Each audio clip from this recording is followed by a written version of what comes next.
ఎంతో రుచిగా ఎంతో ఎమ్మీగా ఉండేటువంటి క్యారెట్ రైస్ రెసిపీని షేర్ చేస్తున్నానండి. చాలా చాలా టేస్టీగా ఉంటుంది. 1 పాట్ మీల్ లాగా మనము లంచ్ బాక్సెస్ లో క్యారీ చేయడానికి, జర్నీలో క్యారీ చేయడానికి కూడా సూపర్ గా ఉంటుందండి. దాని గురించి బాణాలు పెట్టేసుకుని 1.5 టేబుల్ స్పూన్ ఆయిల్ వేసుకుని హోల్ గరం మసాలా దినుసులన్నీ వీడియోలో చూపిస్తున్నట్టుగా వేసానండి. ఇలాచి, లవంగాలు, మరాఠీ మొగ్గ, స్టార్ ఆనియన్, జాజికాయ, రాతి పువ్వు, దాల్చిన చెక్క, షాజీరా. అది వేగిపోయిన తర్వాత పచ్చిమిర్చి చీలుకలు, ఆనియన్ చీలుకలు వేసుకున్నాను. కొంచెం పుదీనా కూడా యాడ్ చేశానండి. రుచికి సరిపడా సాల్ట్, తర్వాత ఒక హాఫ్ టీ స్పూన్ అంత అల్లం వెల్లుల్లి పేస్ట్ వేసుకుని మొత్తం అంతా మంచిగా మిక్స్ చేసుకుంటూ ఫ్రై చేసుకుంటామండి.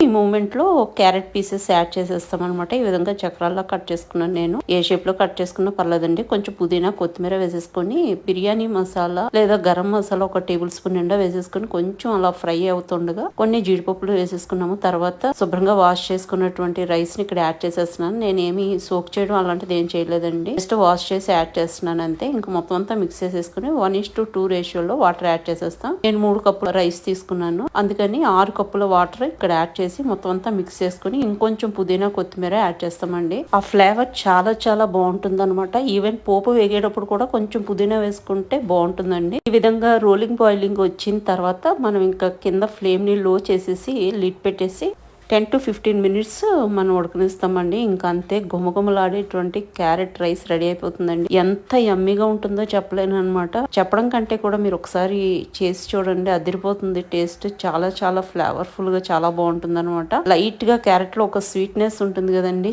చాలా బాగుంటుంది అసలు. ఇంకా దీని కాంబినేషన్ లో మీరు ఏ టైప్ ఆఫ్ రైతా చేసుకున్నా బాగుంటుంది. నేను ఇక్కడ ఆనియన్ రైతా చేసుకున్నాను అనమాట. ఇంకా వేడిగా సర్వ్ చేస్తే ఎంత టేస్టీగా ఉంటుందో డెఫినెట్ గా మీరు ఒకసారి ట్రై చేసి చూడండి. మీకు కూడా చాలా చాలా నచ్చుతుంది. ఈవెన్ ఆఫీసెస్ కానీ, కాలేజెస్ కానీ, లేకపోతే మనం జర్నీస్ చేసేటప్పుడు కానీ మనం ప్యాక్ చేసుకుని వెళ్ళి ఎంజాయ్ చేయొచ్చండి. చాలా బాగుంటుంది. ముఖ్యంగా మనకు ఒక్కొక్కసారి ఏంటంటే పెద్దగా వంట చేయాలనిపించదు, సింపుల్ గా ఏదైనా చేసేసుకుంటే బాగుండు అని అనుకున్నప్పుడు this is the best recipe అండి. అందరూ ఇష్టపడతారు. చాలా బాగుంటుంది, చాలా పోషకాలు కలిగింది.